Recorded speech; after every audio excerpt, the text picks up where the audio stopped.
What's up, guys? I'm Dan. Welcome back to another episode of Pour Michigan Reviews. We're dealing with some more Arvon beer. It's going to be the Shiawassee, guys. New England style, of course, and we're dealing with that typical woodsy color painting label. That's that wraparound, guys. We've seen many times over the years, and here we are once again, coming in at 6.8%. This is a New England style IPA hopped with Galaxy and El Dorado. So I kind of like this. Arvon does like high octane New England styles, but I love a New England style under 7%, guys. I've said that so many times. Honestly, my sweet spot's like 6.5% to 7.5%. Like, those are my favorite hazies. I'm just throwing that out there as a disclaimer. Over the years, I've grown to love those more and more. This is within that range. From Arvon, doesn't really matter. They make fire beers all the way through. Doesn't matter the ABV, but I love seeing the 6.8, guys.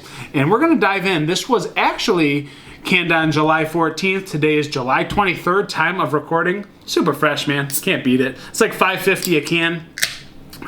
Fantastic quality and price for what you're getting in this beer, guys. So let's go to it.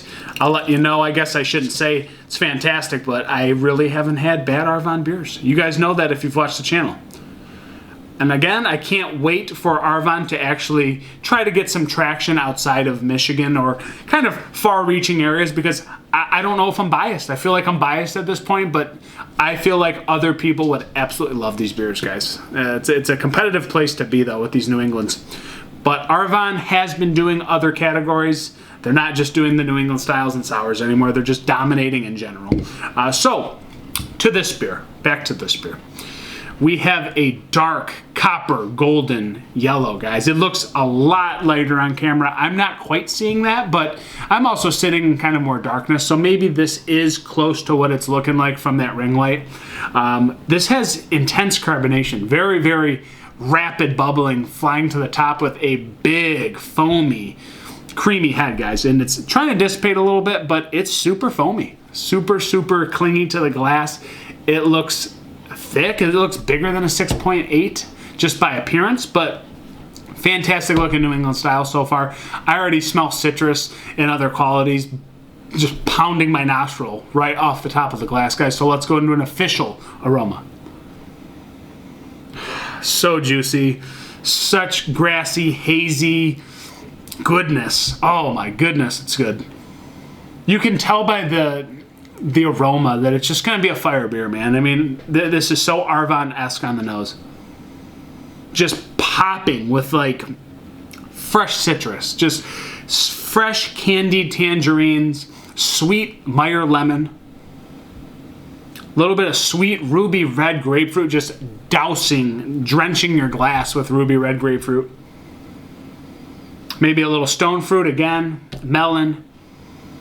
A little bit of herbally, grassy, not dankness, but just earthy, grassy herbaceousness on the back end. So shout out to Joe at the Beer Patrol. I love the word herbaceousness, and I got it from him. So guys, cheers. It's a Shiawassee. Let's see what we're dealing with. Whoa. This has such a spice to it. It's like black pepper, rye, almost woody barrel, grassy, dank, weird thing. What is going on here? I don't know what's going on here, guys. Such a hot bite. I was not expecting that. Did not get that in the aroma. Where is that coming from?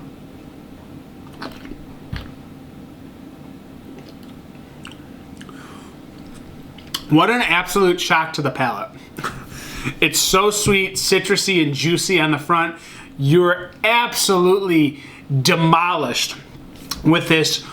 I think it's like a rye peppercorn spice with pine and earthy herbaceousness on the back end, and I can't even explain how hard this rye spicy thing slaps you around. It's green, it's fresh, the beer tastes young, it's hot, as in it's hoppy, it's very unmature in the can, guys. It smells like it just got put into these cans.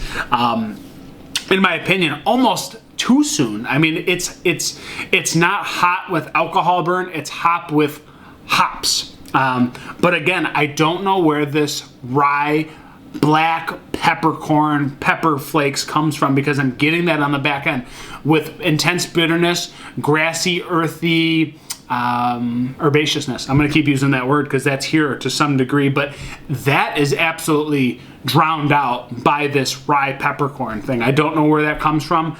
I did not expect that in this beer. I'm not sure if that was intentional. It's so good on the front end too. It's like, it's gummy, like bubble gum, citrus, again, ruby red grapefruit, lemon, candied tangerine, and then you're hit with like some cantaloupe, some honeydew. And again, guys, just intense bittering on the back end with that like rye peppercorn. I think that I'm going to keep sticking with that because I do see it. It was more of a shock on the front first sip. Now I'm getting used to it, but there is some sort of funk there. There is some sort of added adjunct, whether it was intentional or not. And these hops are young in the can. It's green. It's hop forward with a big bite on the back end, guys. It's an interesting beer. I'm not going to lie. I don't know if I'd like it as much as I could have. And I don't know what's going on with the back end. But it's a fire hazy, guys. I just don't know if I love the back end. So good on the front, too. Bubblegum juiciness. So intense on the front. You can tell they tried to teeter-totter this really strongly. Intense bitterness on the back end. I'm getting used to that rye funk, but guys, I'm telling you, the first couple sips were intense. And I almost was going to rate this very low, but it's coming around with some balance. It's just a lot. This beer is drinking bigger than 6.8. It feels bigger bodied. It feels like it's got some intense qualities in it that would resemble like a double, a dippa, a trippa, if you will, tippa, whatever you want to call it. But there's no alcohol burn. It's just intense. Whew. Certainly an IPA still. It's an IPA, man. Rating, let's see. I'm just not sure about the back end. I don't know if I love it. I just wasn't expecting it. It's not that it's a bad beer. I just was caught off guard, guys. And it's still drinkable. It's still good. I think the hops almost come off as young and a little too green and hop forward and not mature enough in the tank, if you will. That's what it tastes like. I'm going to go 3.8 out of 5. Actually, yeah, guys, that's what it is. I'm just giving you my honest review. It's a 3.8 out of 5. It's been the Shiawassee, guys. I'm Dan. Thanks for being here. I'll catch you on the next review. Cheers.